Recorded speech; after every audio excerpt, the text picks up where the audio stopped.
This is your News Source Evening Bulletin for today, Monday, the 3rd day of May in the year 2021. I'm Gordon Mosley. Here's what we're tracking tonight. A post-mortem examination done on the remains of the Linden woman who was found buried in a shallow grave has revealed that she died from a gunshot wound to the head. There was only one gunshot wound to the head. A news source understands that it appears that the woman was shot at close range. 20-year-old Shona Dover's body was found in a sitting position in a shallow grave last Friday morning in her boyfriend's backyard at Canvas City, Wisma Linden. The boyfriend, Shaquan Allen, is the main suspect in the murder. He is still to be arrested, and the wanted bulletin has been issued for his arrest. The man has reportedly been reaching out to some family members but has refused to inform them of his whereabouts, news source understands.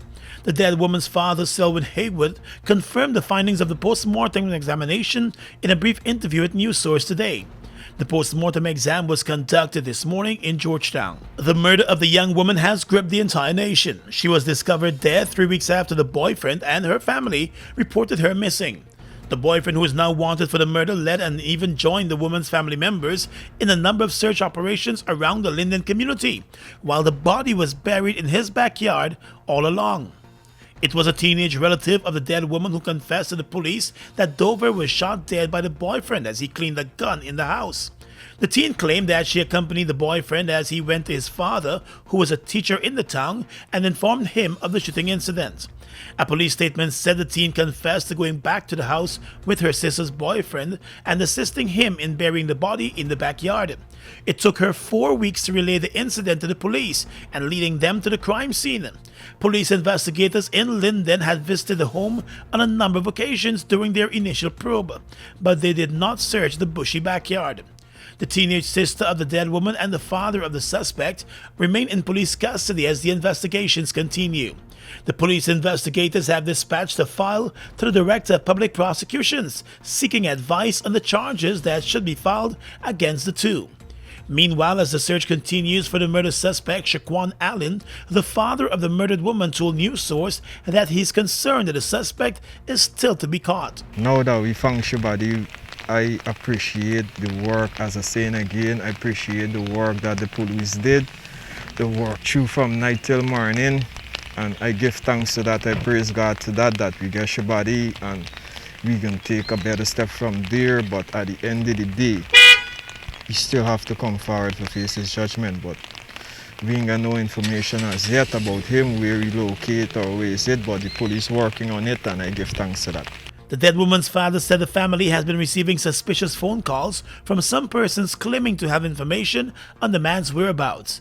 Those leads have turned up empty-handed. Somebody called me and tell me they just passed it from Mabur Road heading to Madia site. It's not true to me. It's a lie. How have you confirmed these? I'm not sure. People who call in and saying these things, is a scholar the number open. It's not like the girl body in found as yet. You know, we already found she body. Right? So if you're calling to give her information, it's best you call the police. You understand? The police in charge of everything right now. But they called me directly on a private number about half an hour ago and saying that he bike just get taken away in Mabura and the pass shook on heading to Madia side. Right? It's a fake. It's a fake. You understand? I don't know why this for, but it's a fake. The grieving father said the entire family remains horrified and broken by the death of their daughter and all of the issues now surrounding her death. More news coming up in a moment. Guyana, we've been through it all. But as a people we have weathered every storm And risen to every challenge. Because it is the people of Guyana that gives it its strength. all the people, regardless of race, class, or religion. we are one people, one strength. And now is our time. A time to rise. Together, we rise.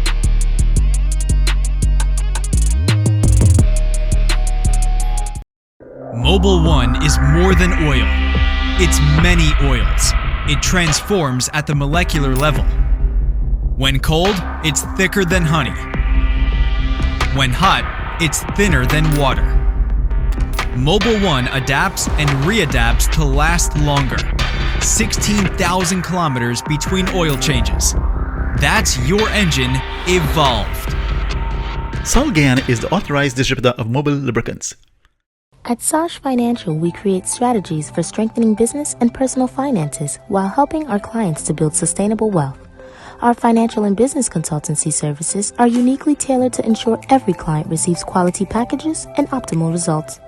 Our financial services include financial reporting and analysis, financial status assessment, internal audits, bookkeeping and records management, financial planning advice, tax returns. Our business advisory services are related to business plans, business startups, operational improvement, business management, document preparation, procedures development, efficient marketing. Call or WhatsApp us today for your free consultation on telephone number 592-665-6045. Sash Financial, strengthening businesses, building wealth.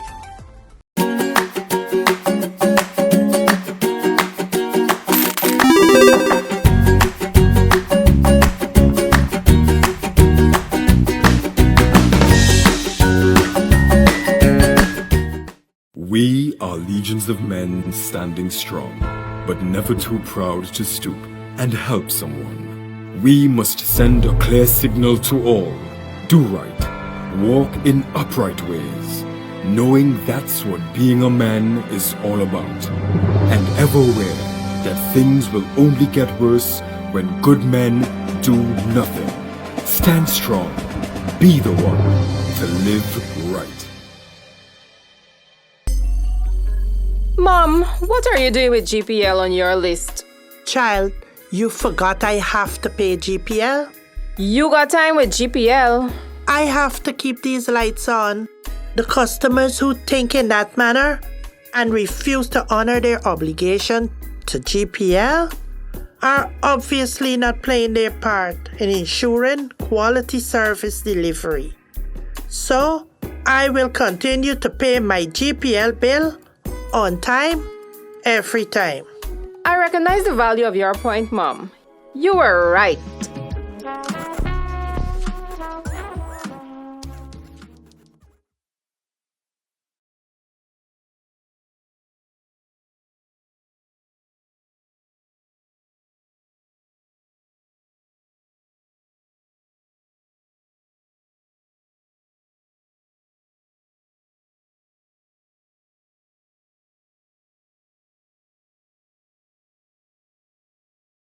The Georgetown plumber who savagely stabbed his lover to death at her Durban Street home on Saturday night died on Sunday after ingesting poison. The man, Lawrence Brummel, was taken to the hospital on Saturday night, less than an hour after he stabbed Nicola Wilson to death at her home.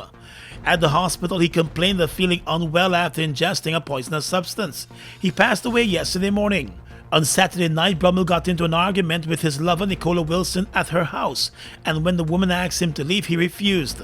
Eyewitnesses said the woman was heard asking him to leave repeatedly and pushed him out of the back door.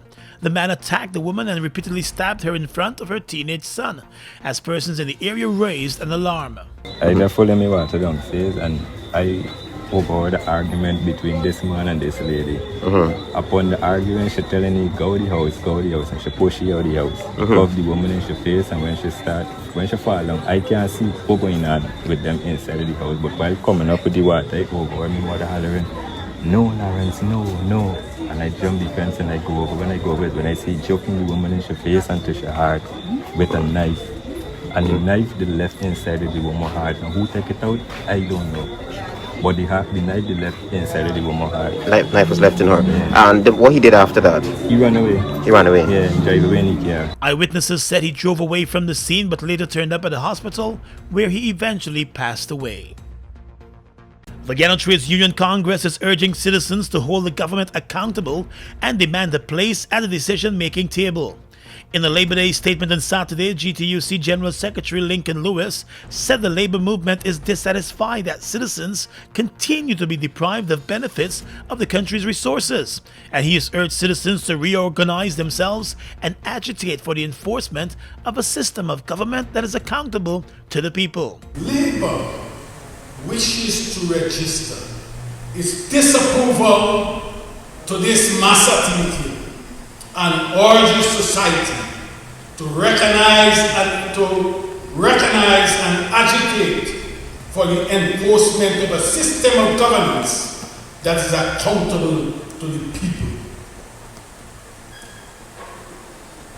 The minister spoke about accountability, and people, the organizing, the trade union leaders must begin to account to the membership.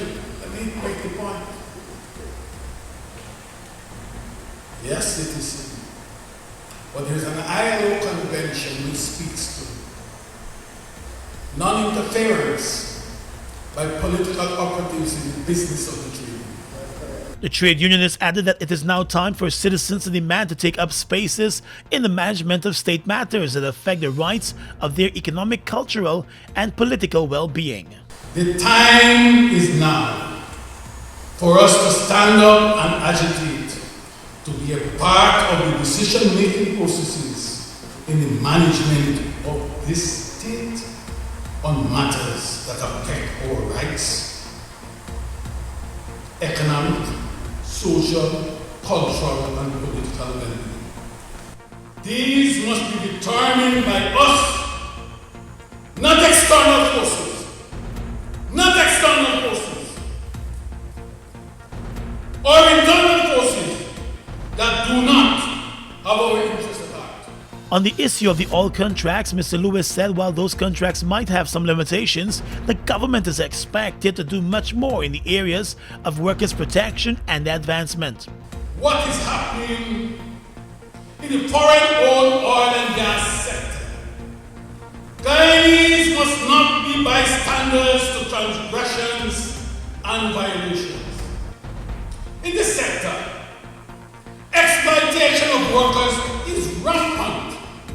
For instance, should a worker question the conditions under which he is working, the employer retaliates by not recalling the worker after that worker may have gone on his turnaround or his days off. It is rampant in that. He said citizens and workers must not allow the government's politics to pass without the politicians being held accountable. The death toll for the COVID-19 pandemic in Guyana jumped to 303 today as 4 more deaths were recorded. 2 of the latest victims are from Region 4, while the other 2 are from Region 6 and Region 7. In the past 2 months, the country has recorded more than 100 deaths. Last month was the deadliest month, recording more than 60 deaths. The spike in new cases is also continuing. Yesterday was the first time in the past week that a daily infection rate fell below 100. The total number of active cases in the country currently stands at 1,799, with 1,700 of those persons in home isolation. There is growing concern tonight that many of those in home isolation have not been following the stay-at-home order and may be contributing to the further spread of the virus. The Ministry of Health is being called upon to toughen up on the COVID-19 measures to stem the spread of the virus. However, there appears to be no move in that direction. The updated COVID-19 measures now allow for the official reopening of the casinos and betting shops. Many of them never closed their doors. Well, let's tell you now that the Demerara Distillers Group has announced the appointment of former CEO of IPED Ramesh Prasad as the new managing director of DDL. Mr. Prasad, who ended his IPED career on Friday, started his new job today. In a statement, the company said the DDL Group has been steadily growing and expanding, prompting the decision to appoint a managing director. In welcoming the new managing director, DDL Chairman Kamal Samaru said Prasad is joining the group at a time while they are preparing to embark on the next phase of expansion and modernization of the group. According to the company, Prasad is the newest addition to its executive team. He is a chartered accountant and the holder of an MBA from Heriot-Watt University. He worked in the private sector for a number of years and also has many years of executive experience. Prasad said he's pleased with the appointment, noting that the Demerara Distillers Limited is known for delivering impressive results for its shareholders through its visionary leadership, committed team, and quality products. The company, he said, is consistent in meeting and exceeding expectations of customers both in the local and international markets. Pasal is currently the chairman of the National Insurance Scheme and sits on several boards, including GTUC and Topco Juice, a subsidiary of the Distillers Group, and KG, among others. He is also a former chairman of the Guyana Private Sector Commission. The Chetty Jagged International Airport on Saturday commissioned several new body and baggage scanners. The new security equipment carries a cost of $400 million Guyana dollars. During the commissioning ceremony, Public Works Minister Juan Edgil said the new scanners are expected to counter the efforts to traffic drugs and other illegal items through the airport. That the government of Guyana, the President Dr. Irfan Ali's administration, is taking aviation security, airport security, countering the trafficking of narcotics and other illegal drugs and substances, preventing the passage of explosives and other illegal items through our airport. This is a $400 million investment, $2 million US, funded by the Chetty Jagged International Airport with support from the government of Guyana. One of the scanners is a CTX 5800 checked luggage scanner, which identifies threats in checked baggage. The high-tech machine, which is Transportation Security Administration certified, is valued at more than $290 million. With the kind of equipment that we have and its capacity to screen efficiently, will be subject to less physical handling by staff, because you will be able to be screened in a highly advanced manner that all of the necessary patting and feeling, and that even led to some court cases in other jurisdictions, will be avoided here in Guyana. And more importantly, for the first time at our airport, security personnel and owners of concessionaires and staff of concessionaires would not have to be using the same scanner in line with the passenger. There will be a scanner of the similar nature, but one will be designated to passengers and one will be designated to staff, the duty-free shops, and their staff and other persons who have to operate airside or within the secure corridors. And the new scanners can also automatically separate baggage from those that require secondary checks. The unit replaces those scanners that were commissioned at the airport more than 16 years ago. We are removing equipment that is almost 60 years old. In one instance, and putting in new modern equipment. And let me explain to you how this will make a big difference. Number one, the screening of passengers will be greatly expedited with greater imaging. There are cameras that will be able to have facial recognition as well as number plate recognition. Meanwhile, with the new scanners in place, in-transit passengers will no longer have to clear the arrivals and immigration area to be escorted to the departure lounge. There will be a scanner in the terminal for connecting flights, and those passengers will enter directly into the departure lounge and be scanned by those machines. The owner of the popular Sleep-In Hotel and Casino and one of his employees, along with two of his customers, were today charged over breaches of the COVID-19 curfew. The hotel owner Clifton Backus, cashier Chantal Marshall, and patrons Tyson Wickham and Althea Agard appeared in court today and were each granted bail in the sum of $10,000. The charges date back to the 12th of March. The police prosecutor said it was on that date that the hotel owner breached the curfew at the Church Street Hotel. Mr. Backus pleaded not guilty to the charge.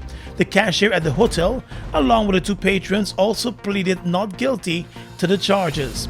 Attorney Lachmi Rahamat, who is representing the interests of the hotel owner, argued that the charge for breaching the curfew at the hotel is bad in law, since the same law also allows hotels to be opened as an essential business.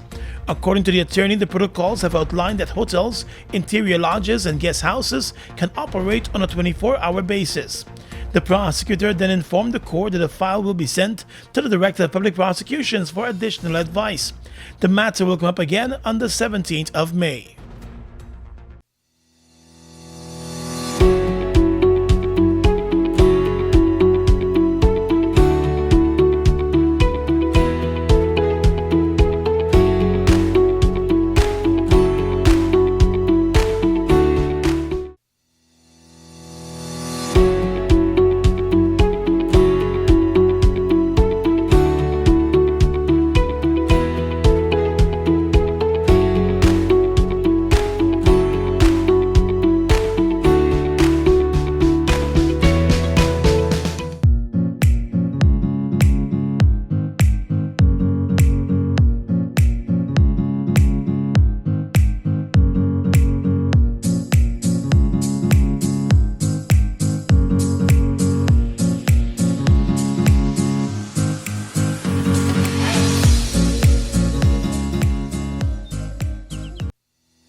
Across the region tonight, Colombian President Ivan Duque has announced that he will be withdrawing a proposed tax reform after deadly protests and widespread lawmaker opposition.